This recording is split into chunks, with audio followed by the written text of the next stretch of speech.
zakat emas minimal ialah 85 gram. 85 gram ya. Emas yang tidak dipakai 85 gram. Baik, saya bezakan emas yang dipakai dengan emas yang pelaburan. Ya, kita cakap pasal emas pelaburan dulu. Emas pelaburan, kalau kita simpan emas dalam akaun-akaun, minimal 85 gram kita kena bayar zakat. Ya. Yang tu sebab emas simpan untuk pelaburan. 85 gram, lebih pada 85 gram kita kena bayar zakat. Contohnya kita simpan emas dalam bank muamalat sebanyak 120 gram, bila dah cukup setahun kita kena bayar 2.5% untuk harga semasa emas tu. Itu emas yang kita buat pelaburan. Seperti kita beli emas jongkong dan sebagainya, kita simpan di rumah. Emas jongkong takkanlah kita nak pakai kat sini atau bini nak pakai kat sini kan, itu simpan. Bila emas simpan, ya, dia 85 gram minimal untuk nisab emas. Untuk emas barangan kemas macam mana pula? Barangan kemas tak dikenakan zakat. Dengan syarat pakai paling kurang setahun sekali.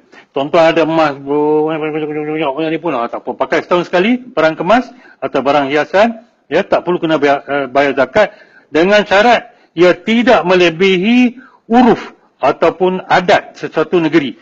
Di Malaysia ini pentadbiran Islam adalah bidang kuasa Majlis Agama Negeri.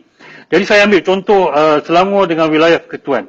Dia katakan memang barangan kemas tak kena zakat dengan syarat dia tidak melebihi uruf ataupun maksima berat emas. Jadi maksudnya kalau emas tu semua kita pakai dan ia kurang daripada 850 gram, maka tak kena zakat.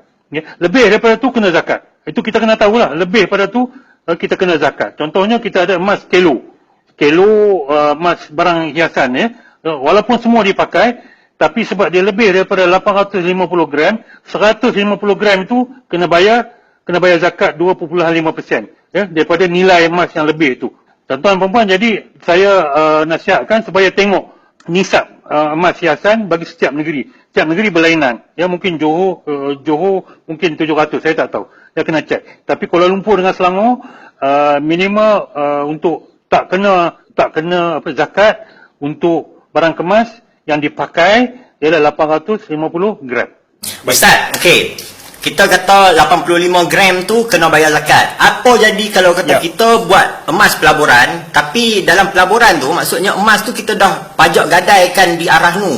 Kira bermaksudnya dalam tempoh setahun tu emas tu berada dalam simpanan Arahnu. Adakah dikirakan hak milik kita ataupun macam mana? Baik, yang ni jadi bab lain. Bab zakat ni dia ada syarat-syarat dia lah. Baik, saya bagi saya ringkasnya. Salah satu syarat zakat ialah milik sempurna. Ya, milik sempurna maksudnya, apa maksud milik sempurna? Ialah kita boleh ambil manfaat daripada barang tu. Ya, contohnya milik sempurna, emas tu ada dalam simpanan kita boleh pakai, kita boleh jual, itu maksudnya milik sempurna. Tapi bila emas itu dibuat sebagai gadaian kepada Arahnu, ya, dia bukan milik sempurna. Kita tak boleh hari-hari pergi ambil, kejap lah saya nak ambil, saya nak pakai, boleh dah. Tak boleh. Faham tak? Sampai kita selesai hutang Qad Hasan tu. Jadi emas yang dalam Arahnu tidak diwajibkan zakat. Sebab dia bukan milik sempurna. Sama juga wang yang disimpan dalam KWSP. Bukan tiap-tiap hari kita boleh pergi ambil wang KWSP. Ya, jadi maksudnya selagi ia disimpan di KWSP tak diwajibkan zakat. Tapi bila dah keluarkan wang daripada KWSP, kita keluar umur 55 ke, ya, dan bukan sebab kita nak bayar barang-barang yang darurah seperti makanan, education dan sebagainya, dan bukan untuk rumah, kita bawa keluar sebab kita boleh enjoy duit tu, pergi makan angin dan sebagainya. Sekarang tak boleh lah makan angin. Tapi kita boleh ambil manfaat, baru kena zakat. Ya, baru kena zakat. Itu asasnya, nak kena zakat atau tidak. Milik sempurna. Lepas tu Ustaz, saya tanya, jika ada emas 1 kilo di Selangor, nilai uruf di Selangor ialah 800 gram. Jadi saya kena bayar zakat untuk 1 kilo atau untuk 200 gram? Nisab di Selangor 850 gram. Ya. Jadi dia ada 1 kilo maksudnya 1000 gram. Jadi dia kena bayar zakat untuk 150 gram. Ya, perbezaan tu. Atas daripada uruf kita panggil. Tapi hal ni kena cek dekat setiap negeri lah kot Ustaz, sebab kat Pulau Pinang dia beza. Kena cek. Betul. Kena pergi pada laman web tiap-tiap Majlis Agama Negeri, cek apa dia nisab zakat barang kemas. Ya. Dia nisab tu Ustaz, adakah dia berdasarkan kita bermastautin di mana ataupun harta tu berada di mana?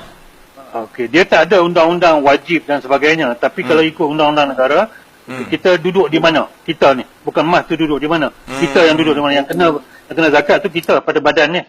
Ya, sebaik-baiknya, yang paling afdal sekali kita bayar pada negeri kita lah.